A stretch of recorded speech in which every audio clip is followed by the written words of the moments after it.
Hola, hola. Saludamos a todas las personas que nos acompañan hoy aquí en Entrevistas y Letras con Silvia Rivera. Yo soy Silvia Rivera y este es un espacio creado por el grupo editorial Letras Negras. Bienvenidos. El día de hoy nos encontramos con Ana María Elizondo. Ella es escritora mexicana que ha publicado con el sello editorial Alas de Cuervo del grupo editorial Letras Negras. Bienvenida, Ana María. Muchas gracias, muchas gracias. Buenos días. Bueno, para las personitas que están aquí hoy viendo esta entrevista, me gustaría que pudieran saber un poquito más de quién es Ana María Elizondo, cuál es su recorrido como escritora y de dónde surge todo este amor por las letras y no solo por las letras, por el horror. Bueno, pues ha sido un camino un poco accidentado que yo empecé desde muy joven. A mí me gustó escribir pues prácticamente desde niña. Y el primer recuerdo que tengo de muy joven, yo iba a cumplir 15 años y, y quería ir a Disneylandia. Era como un sueño mío a esa edad. Entonces, se me ocurrió escribir para lograrlo, meter un cuento que no conservo ya, curiosamente, es un cuento que escribí a esa edad y que perdí, eh, pero que ganó un premio y que ganó un premio en efectivo en un lugar en México que se llama Linares, Nuevo León. Y a mí se me ocurrió escribir de un accidentado viaje que tuve a Linares, en donde iba en el autobús muy niña, porque ahora no es lo que pasa ahorita con muchos jovencitos que ya no salen solos, que no, a mí me dejaban. Yo desde la Ciudad de México me fui a ese estado norteño y tenía 14 años. Pero fue accidentadísimo mi viaje porque el autobús se descompuso, se le salieron las llantas, iba yo sentada casi hasta adelante y vi las llantas correr, adelante del autobús, se salió del camino, era un paisaje desértico en invierno, o sea que hacía mucho frío, estuvimos, perdidos ahí en medio de la nada, los que íbamos en el autobús, hasta que nos rescataron, estábamos quedándonos sin comida y sin agua, entonces pues, se fue una partida a buscar comida y se perdió. Bueno, todo eso fue parte de mi historia y ha sido parte de mi historia hasta ahorita porque los relatos que estoy contando son eso, son vivencias. Cuando conté aquella historia en ese cuento, pues resulta que ganó un premio. Y al ganarlo, se dieron cuenta que yo tenía 15 años, que era muy jovencita, se maravillaron todos, me maravillé yo porque no tenía idea de que eso iba a ocurrir, y con mi premio me fui en otro accidentado viaje en camión a Disneylandia. Entonces, bueno, ya regresé y ahí empieza una carrera como escritora, pero sobre todo como maestra. Mi vocación es la educación. Yo soy maestra de profesión, me he dedicado a la docencia toda mi vida y los cuentos están como pensados para mis hermanos pequeños, porque yo soy la mayor de 6 hermanos, entonces eran historias con los que yo los aterrorizaba a los pobres y en mis alumnos, o sea, son cuentos muy breves, pensando sobre todo en el lector joven que lea, que ahora quiere todo rápido y que el cuento, estos son cuentos, historias muy breves y están pensadas así.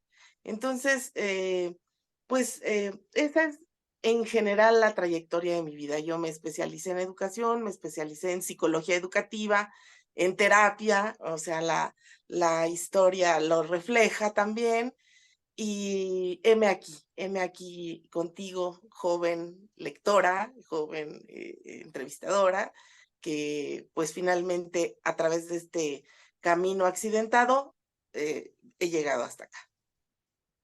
Ay, me gusta mucho encontrarme cuando el espíritu de las letras lo atraviesa uno a muy temprana edad y son con circunstancias tan peculiares, porque el camino hacia la escritura se hace mucho más gozoso, creo yo, cuando uno es atravesado de forma especial por las letras y encuentra uno su caminito ahí en el mundo, más que sentirse obligado a escribir, es como una necesidad de sacar de uno mismo todo lo que tiene para contar y es como una obligación no obligada de compartir con otros lo que uno sueña, en fin de cuentas, lo que pasa por la mente que uno tiene.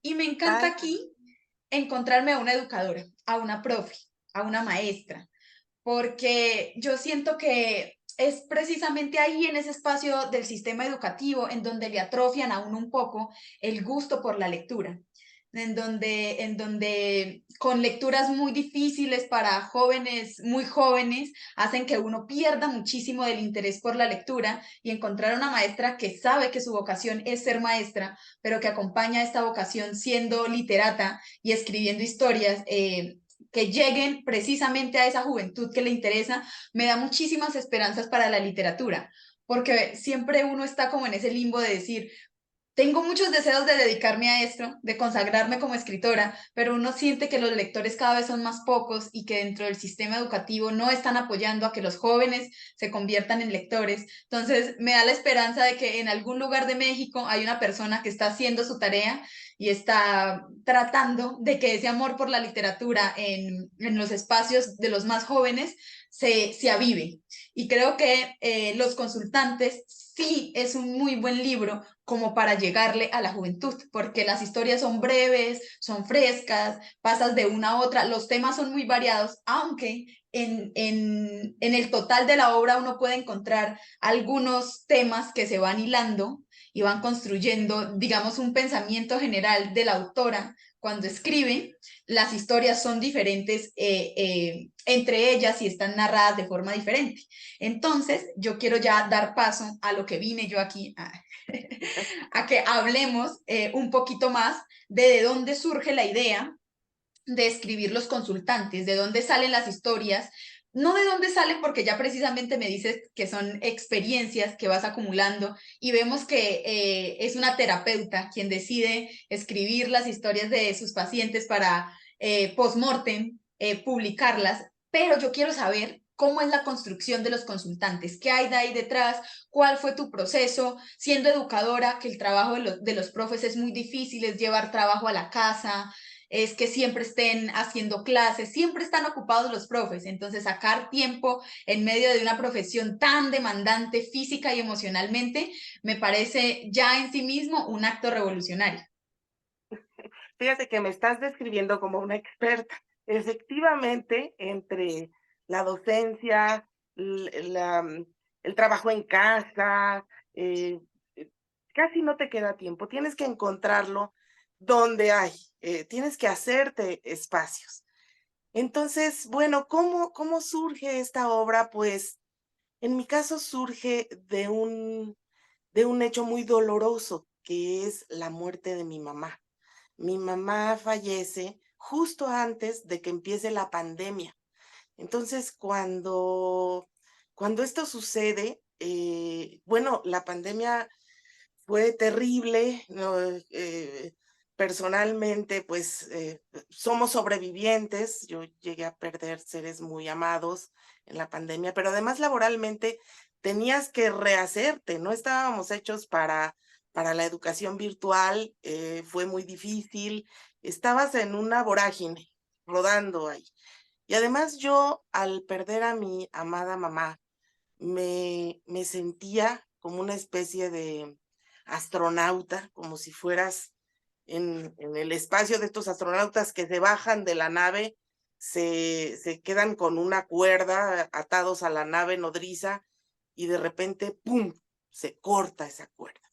Entonces yo veía así la nave nodriza alejarse en el espacio, perderse en la negrura, y yo me sentía así como se ven los astronautas en la tele, así que se quedan volando en el espacio, eh, roda dando vueltas ahí en la nada. Y empieza un proceso creativo muy curioso, en mi caso, porque empecé a hacer como casitas que están asociadas a cuentos. Mira, te voy a enseñar algunas que estoy haciendo por aquí. Por ejemplo, esta cosa, ¿verdad? Es como un Qué nidito. lindo.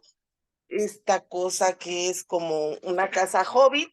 Déjame enseñarte que están en proceso, estas todavía no las termino. ¿Está? Ay, qué hermoso. Eres toda una artesana. Me encanta. Cuenta en ese momento, no las había hecho y curiosamente la casa está relacionada con la madre, con el claustro materno. La casa es nuestro hogar, es lo que, y en mi caso además se había cortado y en este tiempo de pandemia ni siquiera para hacer un luto en forma, sino que estaba arrollada por esas circunstancias. Entonces surgen esas dos cosas, el hacer estas casitas con sus cuentos correspondientes del personaje que vive ahí y los cuentos de horror, de, que se van abriendo pasos solos. Yo no podría decir, los pensé didácticamente para mis alumnos, o estaba pensando en mi hijo, o estaba... No, no, no, se fueron abriendo paso solitos, solitos fueron así como saliendo de aquella inconsciencia de niña, porque eran cuentos o que contaban abuelas, o que yo te digo que les contaba a mis pobres hermanos, o que mi mamá, ella nace y se cría en un estado muy hermoso de México que se llama Veracruz. Ella nace en un rancho que está en el bosque de Niebla, y de ahí se pasa a vivir a una ciudad que se llama Córdoba.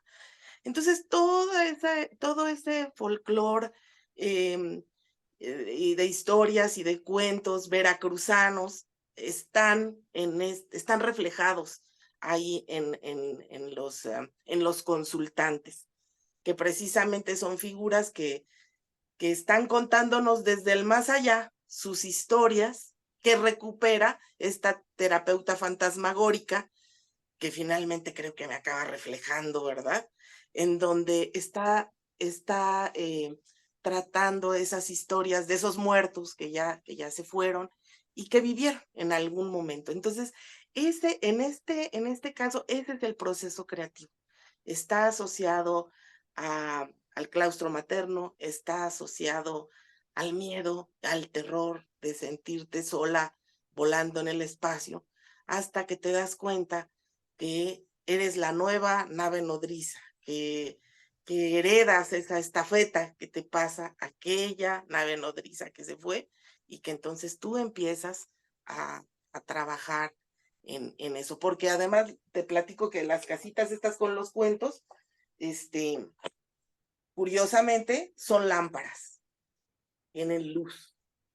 Pero te digo que sale solo, sale solo. En mi caso, me gustaría decir como docente que hay un proceso que refleja la formación, el proceso educativo, etcétera.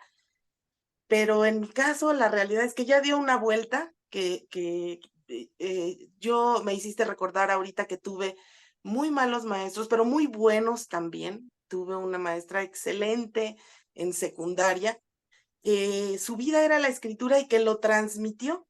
Bueno, pues al paso de los años viene a salir todo aquel aprendizaje que se incubó y que solito se abre paso y encuentra ya en la pluma y en el papel un modo de manifestar su existencia casi independiente de mí.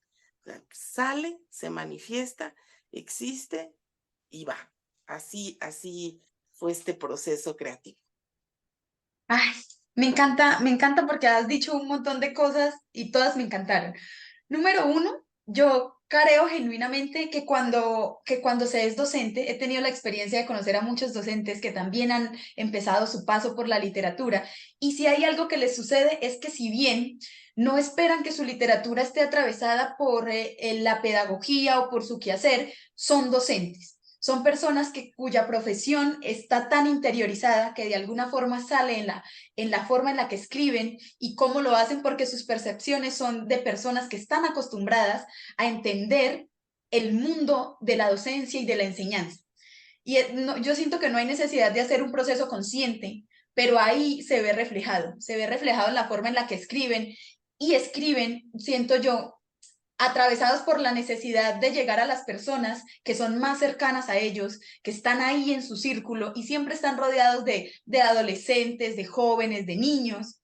Y necesariamente eso de alguna forma sale y no es la primera maestra que conozco y al que le digo o a la que le digo, sí, la verdad es que hay un esfuerzo mayor que el de otras personas que no han pasado por el ámbito educativo y es tratar de llegar a personas específicas en la forma en la que escriben, que su literatura no sea tan oscura, que no sea tan difícil de entender, sino que esté ahí lo que se va a decir y que esté al acceso incluso de los más pequeños, porque yo creo que Los Consultantes es un libro de relatos que se puede leer en una gama amplia de edades. No está como muy restringido solo a gente adulta ni nada, sino que creo que es perfectamente entendible por un adolescente, incluso por un niño, porque aunque son historias de horror, no son historias de horror mezcladas con el gore, no tienen que ver tanto con sangre, con tripas, con eso que a muchos escritores de horror y de terror les encanta,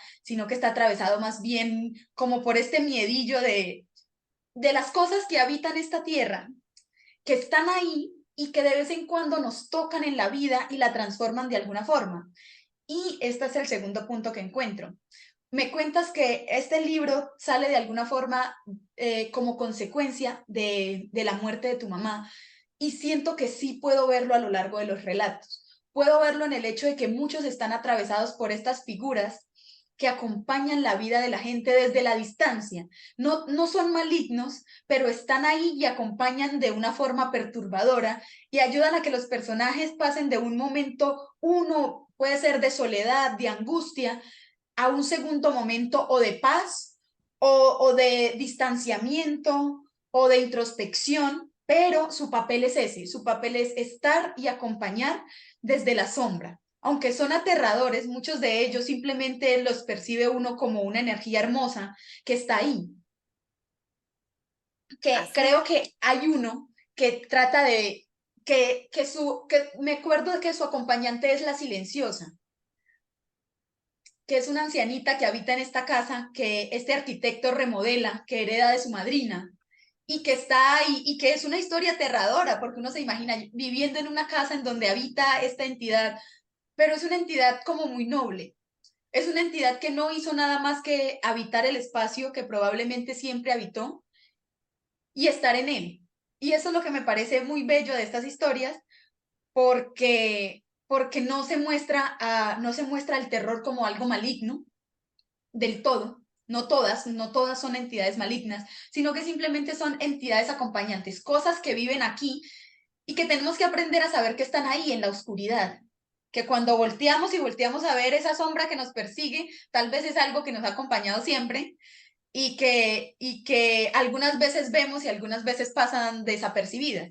Entonces sí encuentro esa nostalgia y tal vez esa conexión con la muerte y el más allá de la que me comentas a lo largo de todos los relatos. Y era lo que te quería hablar. Todos los relatos son diferentes, pero yo encuentro ese hilo conductor y te lo quería comentar. Te quería preguntar, pero me respondiste incluso antes de que te preguntara. Y es muy bello porque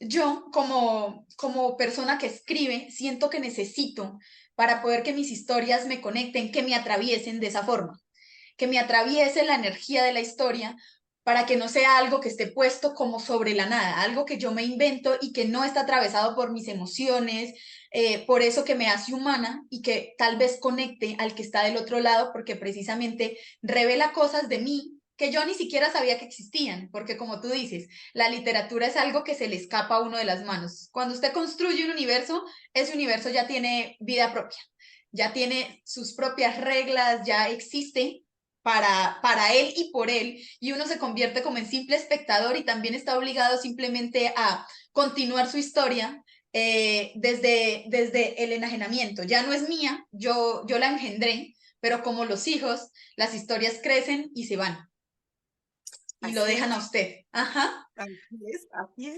Así es tal cual lo estás diciendo, pasa. Y a mí me sucedió una cosa curiosa, bueno, no curiosa, yo creo que tenía que ocurrir, que fue distinguir entre el acontecimiento y la historia. Precisamente volver los acontecimientos historias implica darles ese trabajo de principio, clímax, desenlace. Y en el caso del cuento, además, tiene que ser un dardo, ¿no? O sea, es decir, te tiene que atrapar desde las primeras palabras. Entonces yo empecé abriendo con epígrafes.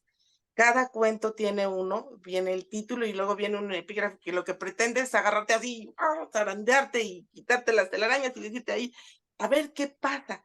Y por ejemplo, en ese cuento que estás platicando, te platico la historia, te platico los acontecimientos. Resulta que esta casa, esa casa que va a remodelar el arquitecto, es una casa real que cuando mi papá, esa era la casa de mi papá, pero resulta que cuando él la adquirió, esa casa fue en un remate, del cual nunca se presentó a cobrar el dueño o el acreedor en aquel momento, porque había muerto. Entonces, ya desde el suceder de la casa, empieza así con una historia, con un acontecimiento extraño, ¿no? Pero después a mí nunca me pasó, porque te he de contar que tengo una capa de teflón contra las apariciones y por más que quisiera, no,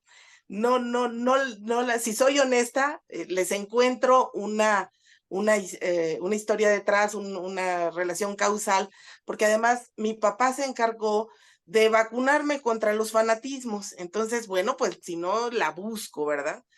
Pero en esa casa, en donde yo después puse unos saloncitos para dar clases, siempre me decían, ay, es que la luz se apaga sin que la apaguemos, es que se aparecen sombras, y yo estaba deseosa de ver las sombras y de ver las luces y no me pasaba. Pero después de un tiempo, un maestro, colega mío, se quedó trabajando ahí porque los saloncitos funcionaron y se hicieron de sus quórum ahí y funcionó. Entonces él empezó a remodelar la casa y se da cuenta, era una casa muy, muy vieja, había unos muros que todavía eran como de adobe y que estaban cayéndose. Y entonces él empieza a remodelarlos y en una columna eh, escarba, porque además lo hacía él mismo, le gustaba toda la cuestión de la albañilería, la arquitectura, y entonces él mismo empieza a remodelar y todo, y me dice, oiga, ¿qué cree, maestra? Que abajo de la columna esa encontré unos huesos. Y entonces yo, ay, en la torre, cómo que encontraste unos huesos? Y huesos de qué eran? Dice, no quise averiguar de qué eran. No quise averiguar de qué eran, ya no quise llamar a nadie, ya así como los encontré, los volví a enterrar, y se quedaron ahí los huesos, se quedaron ahí en la casa.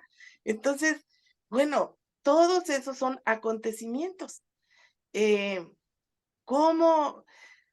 ¿Qué pasó? Esos huesos pudieron haber sido, por ejemplo, de un perro o de un animal, seguramente no eran huesos humanos, ¿verdad? Pero es el acontecimiento que da paso al cuento, que precisamente habla de que hay unos huesos y hay una presencia y siempre la hubo, y entonces pasas el acontecer a la historia, ¿no? Empieza con un inicio, luego llega un clímax y al final se desenlaza cuando se van los inquilinos. Ah, porque además pasó que alguna vez esa casa estuvo en renta y a mí me toca llegar y salen los inquilinos así con una cara de miedo y entonces dicen, es que teníamos al bebé en la cama y resulta que el bebé, un bebé de días, de meses, muy pequeñito, amanece en el piso. Y entonces ya no queremos estar aquí, ya nos vamos, ya no queremos estar en esta casa. O sea, la casa está rodeada de historias que se transforman en un cuento que retoma alguna de ellas, algunos de estos acontecimientos, y los narra como un pequeño, con una pequeña historia, como un cuento. Y entonces eso pasa ahí. Eso me gusta mucho, porque creo que rescata mucho de la narración oral, que es muy rica, por ejemplo, en México y en Colombia y en los países latinoamericanos. Y es que los cuentos de terror casi no se escriben, las historias de terror se cuentan, se pasan de gente en gente, que a mí me pasó esto, que aquí me pasó eso, y cada país tiene su propio embrollo de mitologías y de personajes que aparecen y desaparecen y que son comunes, pero que se van perdiendo poco a poco porque la tradición oral cada vez va teniendo menos fuerza. Eso es algo que uno nota. Y convertir esas experiencias en pequeños relatos que perduren en el tiempo, me da muchas esperanzas para la tradición oral, porque le tengo muchísimo aprecio y me encanta sentarme a conversar con la gente y que me cuenten precisamente eso. Porque, al igual que a ti, creo que las cosas paranormales me rehuyen. Nunca creo yo que me haya pasado algo así. Tal vez en algún momento sentí que sí, pero tiendo también a racionalizarlo mucho y siento que las personas que hacemos eso estamos vetadas en el mundo mágico.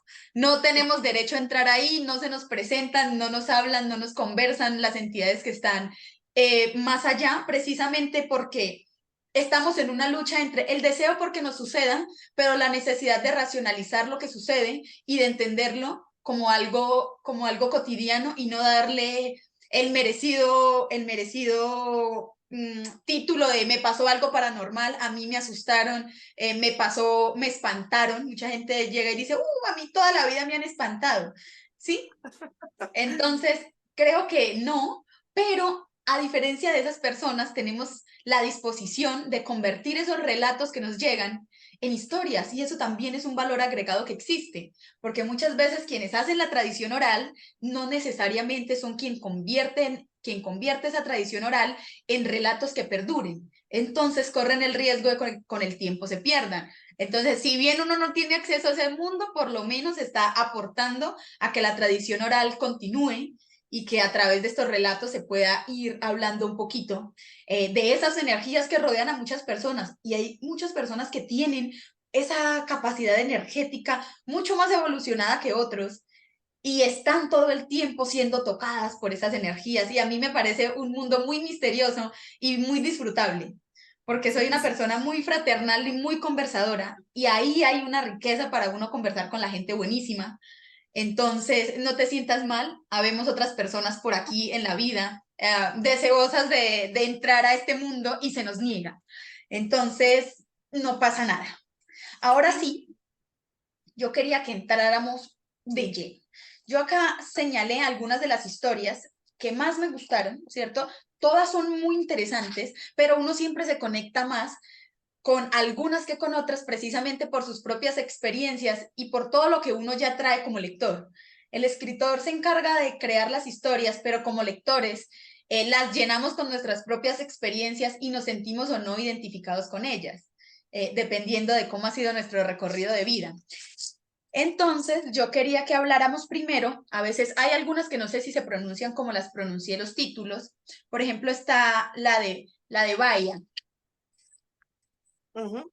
que ella es la que habla. Y me encantó porque más allá de la simple historia, me parece que es un relato que logra retratar la existencia de muchas mujeres a lo largo del mundo. La relación que hay entre ella y su compañero y cómo solamente el hecho de sentirse escuchada es lo que hila esta historia de amor de alguna forma, porque él es miserable, una persona muy desagradable, me hace pensar en las mujeres, y sobre todo en las mujeres más antiguas y mayores.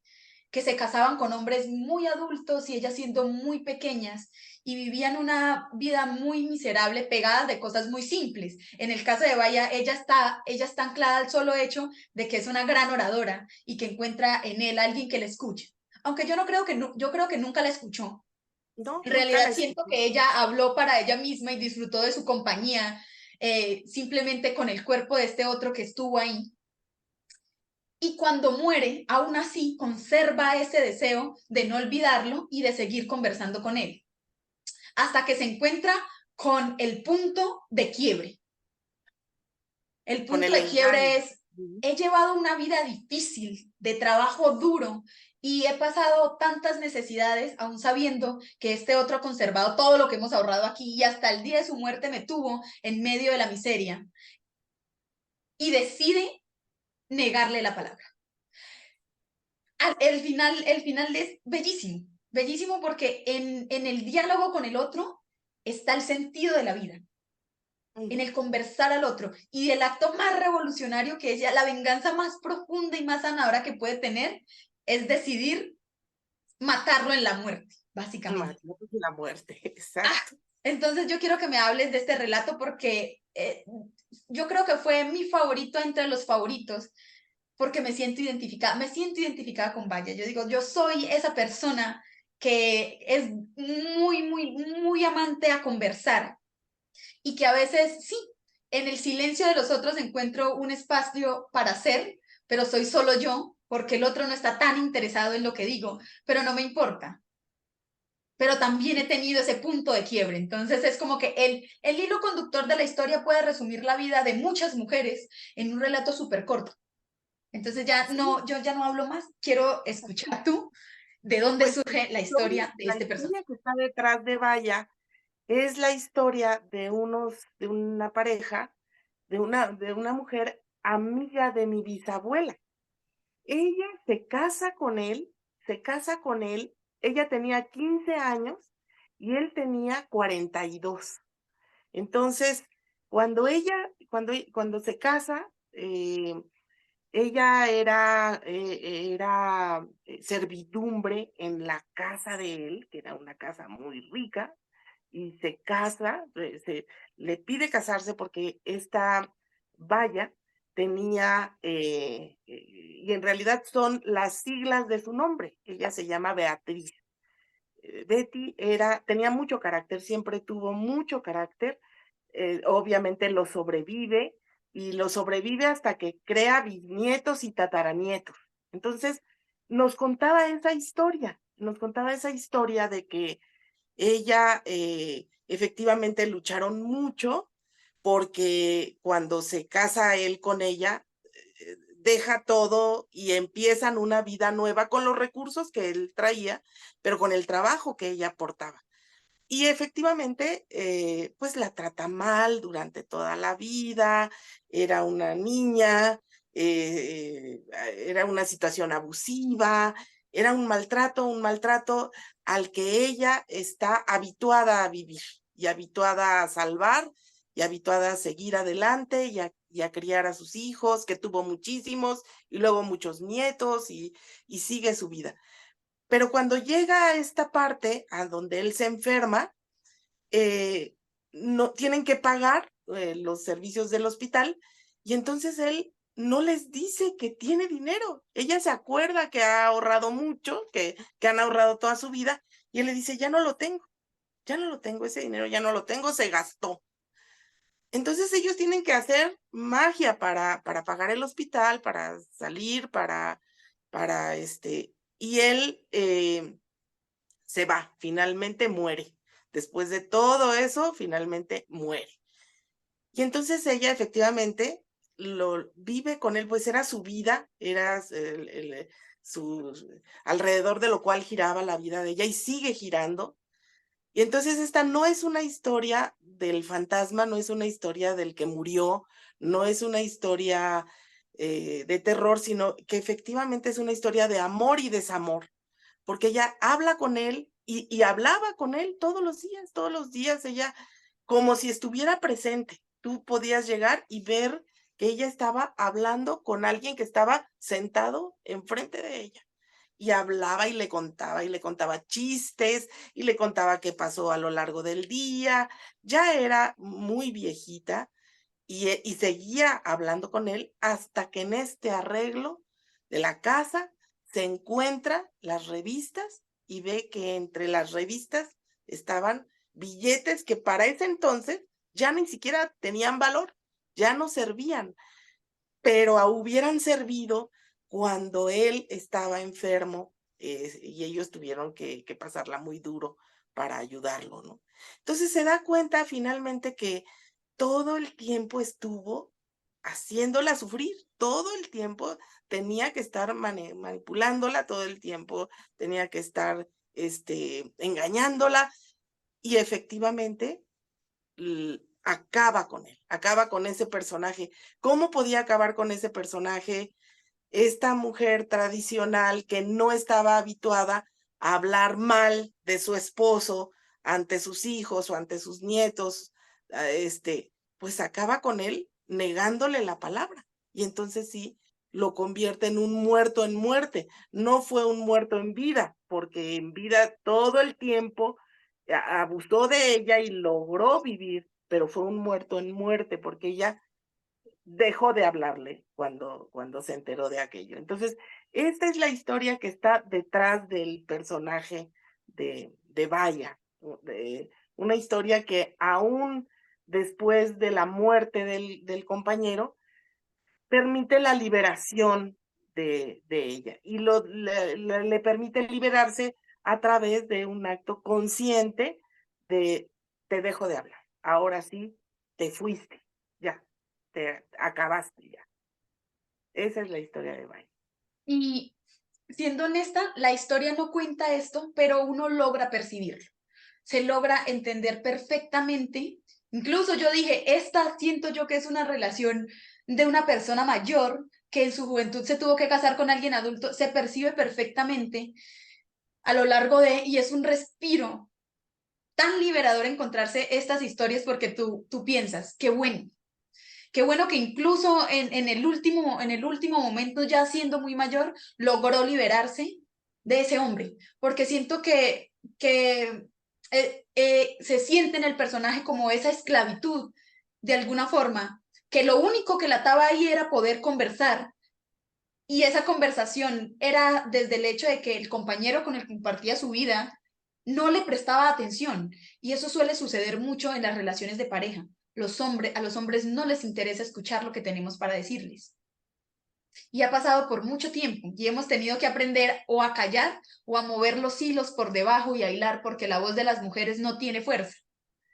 E Ujú. incluso negarle la posibilidad de, sabes que ya, ni siquiera voy a hablar contigo, me pareció un final perfecto, me pareció que escogiste ideal la forma en la que decides cerrar ese cuento y me tocó mucho. Por eso te digo que es mi favorito. Porque yo como joven feminista siempre ando en la lucha de decir, oh, yo estoy libre, estoy rompiendo, estoy tratando de salirme de esta burbuja que me obliga a ser mujer y me obliga a existir así porque no quiero serlo. Y esta historia es como una liberación propia también. Es como decir, en medio de todo, en algún momento va a haber ese punto de quiebre en el que esto que me atrapa me va a dejar ser libre. Sí se puede. Si Vaya pudo hacerlo, todas las mujeres podemos hacerlo. ¿No? Entonces Y me pareció dimensionamos bellísimo. en qué medida tú como mujer, uno como mujer, se está autoimponiendo la cadena. Y en qué medida uno como mujer puede liberarse y romperla, independientemente del otro. Uno hasta qué punto vas y te sometes en tu propio imaginario o te liberas, ¿no? Porque lo peor es cuando tú estás sometida por voluntad, tú fuiste a pararte ahí y no te das cuenta y no te quieres salir, no puedes salirte, ¿no? Y en las historias pasa eso, son muy diferentes. Alguna te llega, porque alguna trata alguna vivencia que tú estés pasando, pero lo interesante también es que Para estos que somos inmunes y vacunados contra las experiencias extrasensoriales, ¿verdad? Te das cuenta de que vives inmersa en ellas, estás en ellas. Y aparentemente tu vida cotidiana, que tan solo el hecho del puro calificativo cotidiano le da ese carácter de, pues no es tan interesante, es cotidiano, es normal, le quita ese interés. A la hora de escribir los cuentos, te percatas de que es sumamente interesante, que vives metida en la fantasía, que vives metida en el terror y que a veces es una pose de uno decir, no, no me toca, no me pasa nunca, pero estás ahí inmersa, ¿no? Había un comercial que recuerdo ahorita que era de una camioneta que se acercaba con una familia a un lago y para ver unos delfines que había en ese acuario, en ese lago. Y entonces están todos con unos binoculares viéndolos y la camioneta abría dos puertas de lado y lado y ellos se acercan y los delfines saltan, entran por una puerta y salen por la otra atrás de ellos, ¿no? Y ellos con los binoculares buscándolos así en el horizonte. Bueno, eso es lo que pasa, estás metida en las historias, están como tú dices, y ahora vienen estos días maravillosos de Día de Muertos, de Todos Santos, en donde esas figuras se acercan y las llamas al poner el altar en tu casa, ¿verdad? Y los recibes y los despides, pero están alrededor tuyo, están, si tú quieres, puedes verlos, nada más que tenemos ese halo, esa pincelada de cientificidad que te dice, no, yo no debo verlos porque pues yo soy científica, soy una mujer moderna, no es cierto, en realidad estás ahí, los disfrutas, los vives, los ves, te tocan, los tocas y lo que tienes que hacer es darte un tiempo y reconocerte, como en el caso de Vaya, que se reconoce ella, reconoce en algún momento, yo te dejo, pero soy yo la que decide que tú estás muerto.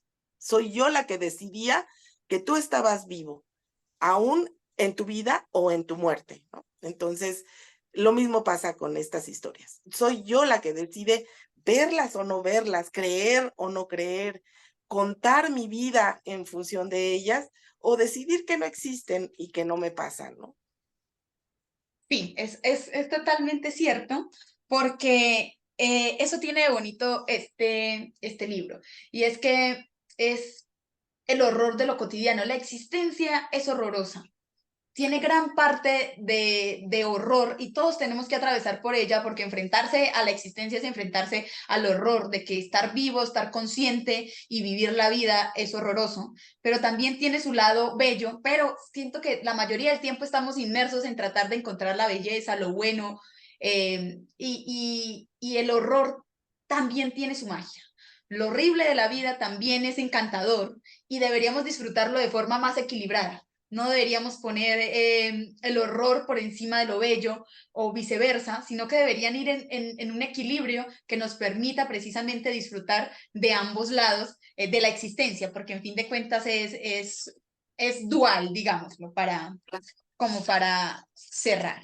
Mm, listo, ahora de Vaya, después siguen. Bueno, yo creo que iríamos con Parish, el que recibe. Sí, sí, el caso de Parrish, el caso de Parrish, los hechos le ocurren a mi dentista. Él fue el que me lo cuenta, ¿no? Y entonces a él le pasa esta situación donde la chica que está atendiendo le dice, es que siento gusanos, lo siento.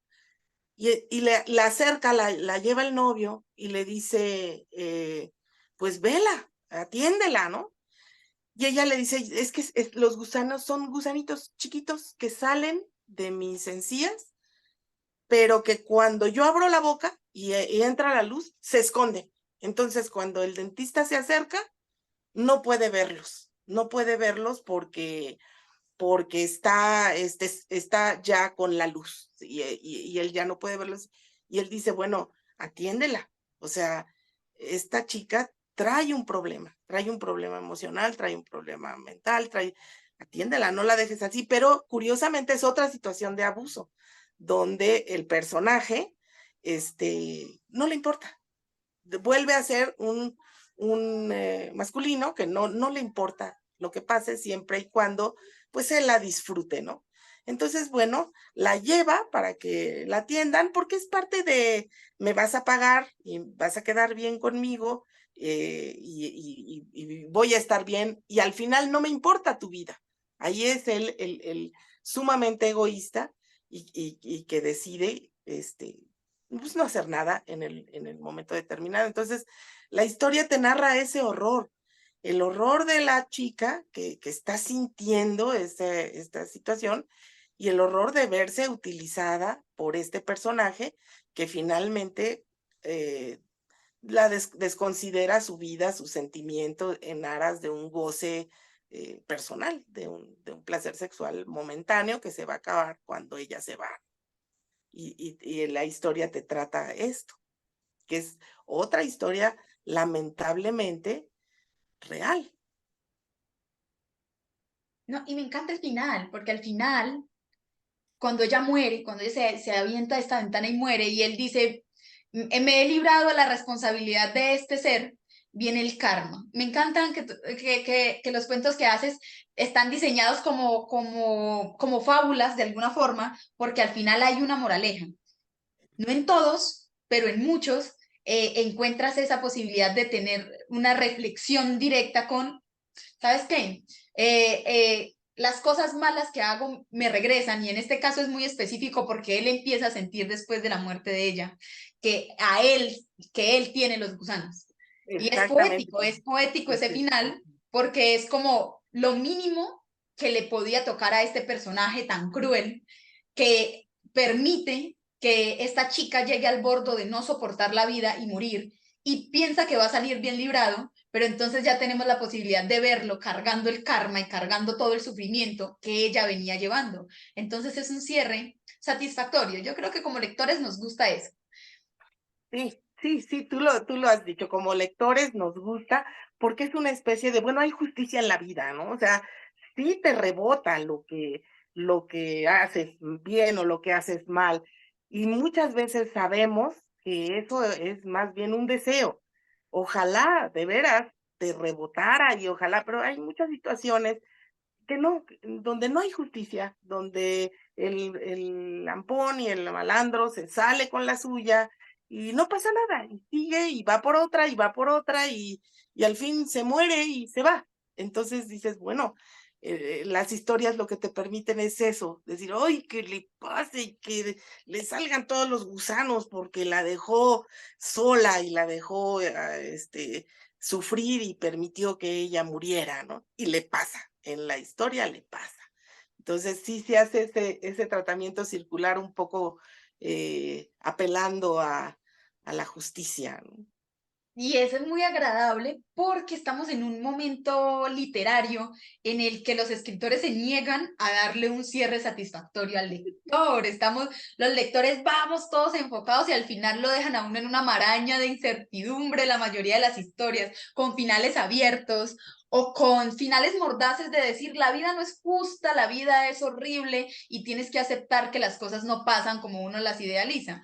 Entonces, cuando uno se encuentra historias que tienen cierre, es como que uno suelta, serotonina, uno es feliz por un momento y se siente muy agradecido de decir, uy, por lo menos esta vez en esta historia se logró esa sensación de satisfacción de decir, pasó.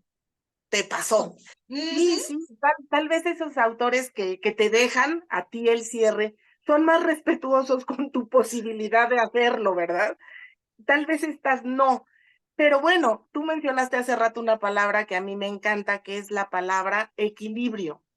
Eh, Hay que buscarlo. Creo que para mí en la jerarquía de valores, pues es el valor que está en la punta de la pirámide. Y he tenido discusiones con amigos que me dicen, no, el que está en la punta de la pirámide es el amor. bueno, pero el amor lo logras cuando hay equilibrio, porque si no, se convierte en codependencia, se convierte en obsesión, se convierte en otras cosas, ¿no? Y precisamente las historias de horror te asoman a ese equilibrio entre lo que tú manejas como persona finita, como existente en una finitud, en una vida que se acaba, en una comprensión que se acaba, que no es infinita, y ese infinito que te rodea, que no termina, que es como ese universo que te platico en el que yo me sentía así como estás ahí en esa, en esa dimensión eterna, en esa dimensión infinita, el horror y el miedo te asoman a su existencia. Salen las cosas de tu control y entonces sientes este infinito que te rodea y que está hacia adentro, porque hay un micro infinito hacia adentro tuyo que también existe como interminable, que existe como eterno y que estás como en esa membrana, ¿no?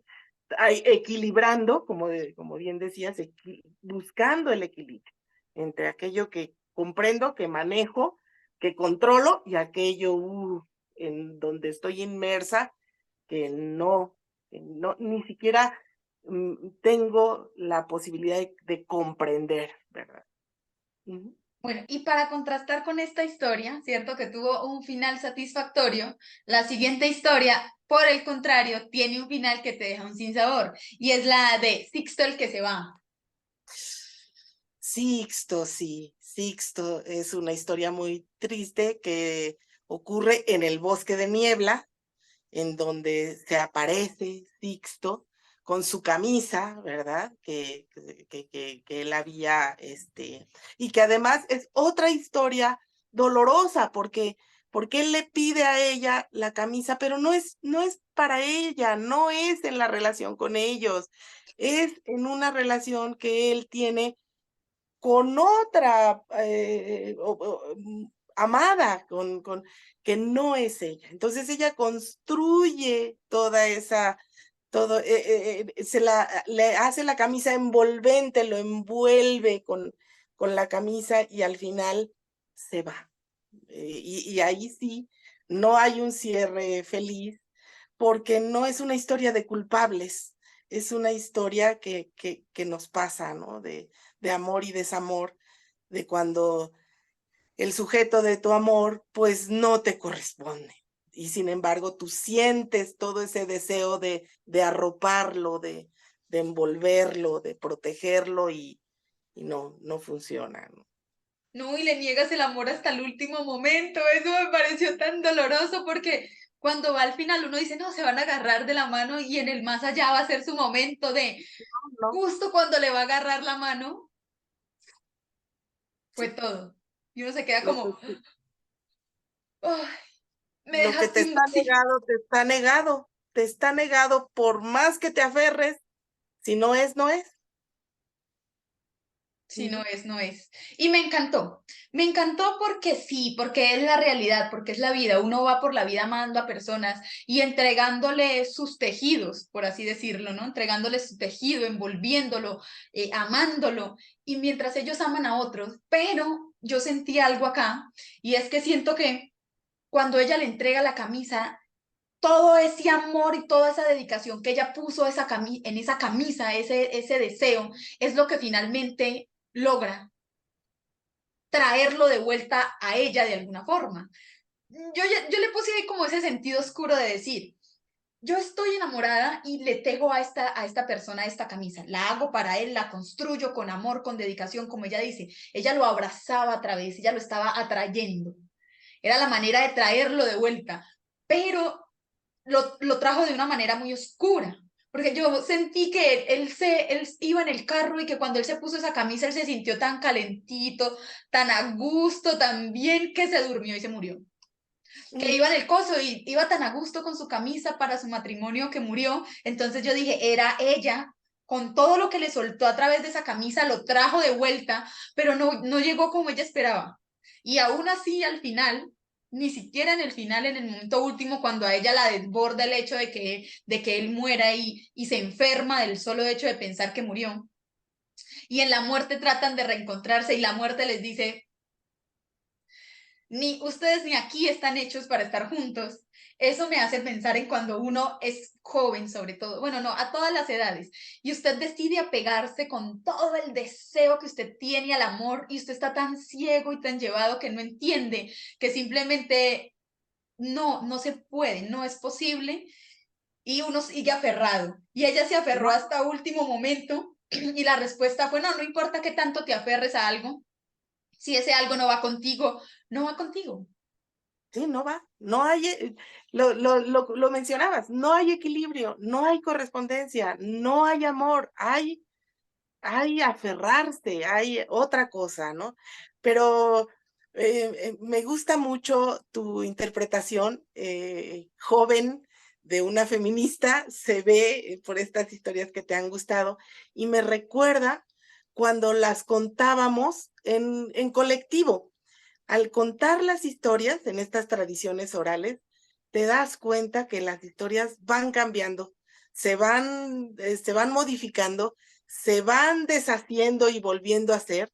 De repente alguien cuenta tu propia historia como si fuera de él. Y dices, no, eso no te ocurrió a ti, eso me ocurrió a mí. No, yo me acuerdo. Y entonces empiezas a crear recuerdos donde no hubo nada. Y entonces las historias ya te hicieron parte de ellas. Ya no las creaste tú eres producto de ellas, que es lo que pasa en este caso, ¿no?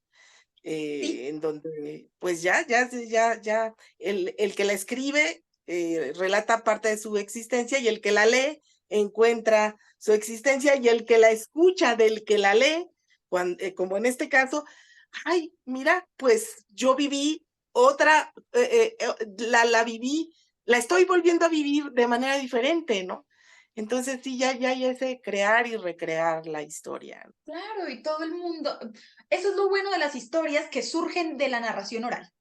No son solo historias, sino que son vivencias que llevan mucho más y te permiten como, es como si uno viera por un cerrojo de una puerta lo que ocurre dentro de la vida de alguien más que se relaciona contigo y se relaciona con el mundo y es una metáfora de la existencia y te cuenta mucho más de lo que la sola historia puede recoger. La historia te cuenta la vida de dos personajes, pero la forma en la que se da esa historia te habla de ti mismo, te habla de la otredad, te habla del amor, te habla de un montón de temas en un relato que puede ser muy corto, pero que está rico precisamente en eso, en lo que hay de fondo, en lo que yo puedo interpretar de eso. Y eso es lo bueno, porque aunque algunas historias tienen un final que cierra y tú te sientes satisfecho, te permiten reflexionar sobre la vida. Y eso Así. es lo bello de la palabra, que permita reflexionar a las personas sobre la vida, porque yo pienso que una vida sin reflexión sobre la vida misma es una vida muy vacía, a mi parecer, ¿no? Hay gente que vive sin mucha reflexión y es feliz, pero para mí la reflexión es fundamental para entender a la otredad. Y Claro, mágicamente se nos entrelazan este y el siguiente cuento, hablando del hecho de que aunque nosotros no queramos, estamos inmersos en estas historias y en este mundo, digamos, paranormal, no paranormal porque paranormal suena más como a peliculoso y no me gusta tanto, sino a este mundo mágico de las energías que nos rodean y es Oana la que llega. oh, sí, Quedan perfectos el fin de esta historia en donde decimos, ay, es que, claro, estamos inmersos en la realidad porque le pasa a los personajes de Ivana la que llega. Y también me sí, gustó mucho, precisamente porque el final lo dice todo, te acoplas, sigues el ritual que amerita el momento porque estás envuelto ahí, aunque tú no quieras estarlo, te encontraste en esas circunstancias y lo haces para sí, simplemente continuar con la sí. existencia. Y entonces quería saber un poquito qué hay detrás de Oana la que llega. Ay, bueno, la historia de Oana me pasó a mí, a la que nunca le pasa nada. Esa me pasó a mí. Y habíamos ido a Córdoba con una amiga, que ya murió mi amiga, habíamos ido en algún momento en donde había un norte, le llaman allá, estaba eh, desatada la lluvia, estaban inundadas las calles, estaban volando las láminas de las casas y nosotras íbamos cargadas con unos montones de revistas de educación que habíamos sacado y que estábamos distribuyendo papelería por papelería. No importaba el temporal, las revistas se empaparon, nosotros el agua nos llegaba a las rodillas, íbamos en esa situación. Y después de todas esas vivencias con mi querida amiga, ella a los 23 años murió. Y muere porque, bueno, ella se había enamorado de un sujeto también no correspondida y sufrió mucho y a la hora de la hora se le hizo un tumor y murió. Entonces, después de años, voy a Córdoba y está mi mamá ahí en la casa y entonces está rezando y se oyen 3 golpes. Yo todavía lo escucho y se me crispa la piel porque así se oían 3 golpes. Y entonces mi mamá con toda la tranquilidad del mundo dice, es Charo. Así como, ¿qué? Pero pues ella ya murió, ¿cómo que es? ¿Y por qué está aquí? No, no, no, es ella. Y así con toda la tranquilidad, lo que quiere es que le reces, se para y se va. ¡Oh! Y yo me quedo con la presencia que estaba tocando a la puerta, ¿no? Para que eso ocurriera. Entonces dije, ay, no, no, no, no, la científica, esto no puede ser, son golpes de que la madera se contrae y se expande, no, no, esto no puede pasar, ya, le di las 1000 explicaciones. Pero después vuelve a pasar ya en otro contexto, y entonces se vuelven a oír los 3 toquidos alrededor de todo un espacio, especial en donde se dan. Y entonces yo misma caigo en la reflexión, es que es ella, ya llegó, ya otra vez llegó. Y aunque esté sola, vuelve a tocar y cuando toca, yo sé que es ella llegó, lo siento, lo sé. Esos 3 toquidos es porque ya llegó. Entonces, ah, pues a mí te digo, te lo cuento y se me hace la carne chinita, porque me acuerdo, porque eso, me pasó. Entonces, ¿por qué fueron los toquidos? ¿Por qué se dan? ¿Por qué? Por miles de explicaciones científicas, pero si los rodeas de ese ambiente, de esa pérdida, de ese ser que del más allá te está diciendo, aquí estoy, ya llegué, ya llegó.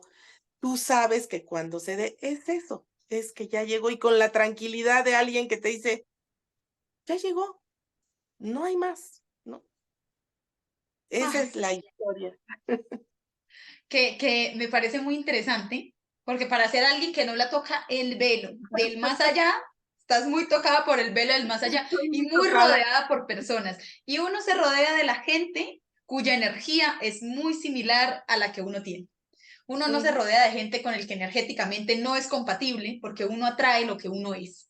Entonces, seguramente estás rodeada de este mundo y simplemente hay que abordarlo con menos escepticismo y simplemente caer en él y las historias abundan en ese espacio. Y dejarte llevar con más sinceridad, no decir, no, no, no, yo no, no, sí, también te pasa. Bueno, estoy para cerrar, para finalizar la entrevista, estoy entre dos cuentos que no sé por cuál de los dos decantarme, pero yo creo que va a ser Kobe, que me gustó mucho. Me gustó mucho porque ay, yo por la vida voy encontrándole significado feminista y sanador y Sí, revolucionario a todo lo que leo. Entonces también esta historia me llevó precisamente como como a ese sufrimiento que a veces llevo de encontrarse en un mundo que es tan desigual con nosotras las mujeres, que siempre nos ha relegado a esos espacios en donde somos la sombra, somos la otredad, pero la otredad desde la descalificación, desde lo malo, cargamos como la parte nefasta del mundo, aunque realmente nuestra labor en el mundo sea de creación, de formación, de compasión. Hacemos eso por el mundo y nunca he reconocido nuestro papel. Entonces yo en cada historia aprovecho para encontrar como ese sentido de la vida y decir, ¿sabes qué? En los pequeños detalles está el hecho de que como mujer me sienta revolucionada. Y esta Claro, historia me lleva a pensar eso. El final claro. también es satisfactorio de alguna forma, ¿sí? Sanador, liberador para este personaje. Entonces también, como para cerrar ya la entrevista por el día de hoy, me gustaría que me hables de esta última historia. Mira qué curioso porque abrimos hablando de mí y cerramos hablando de mí. Esta es mi historia. Yo soy la primera hija de un matrimonio.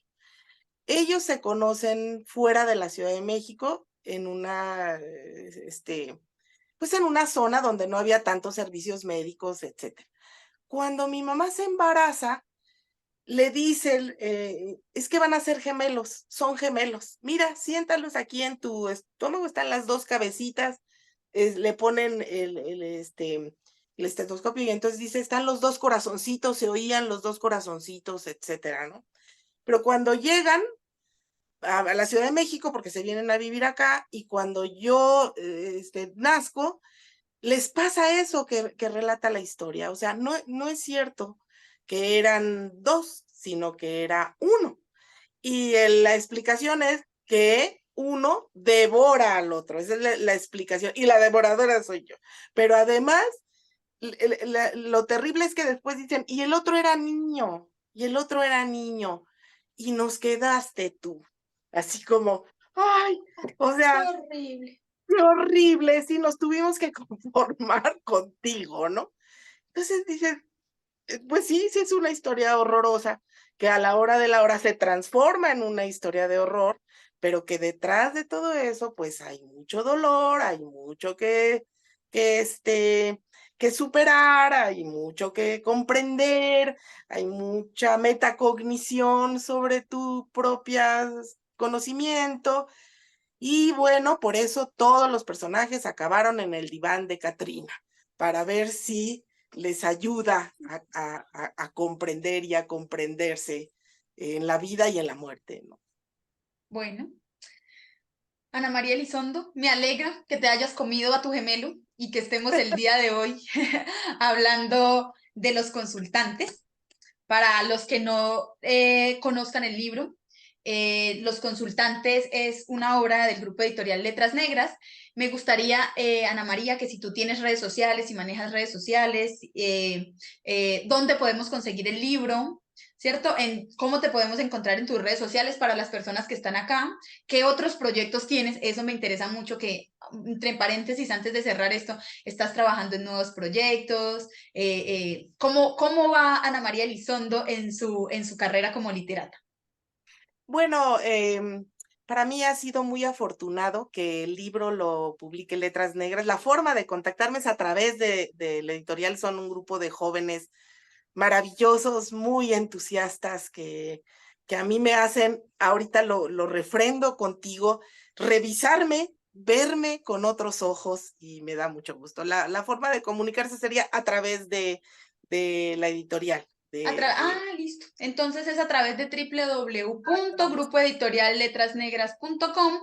Ahí abre toda la página y están todos los libros ahí publicados. Les llegan directito a sus casitas. Por ahí pueden pedirlo. Creo que hay una página especial para México también. Ahí pueden encontrar Grupo Editorial Letras Negras México.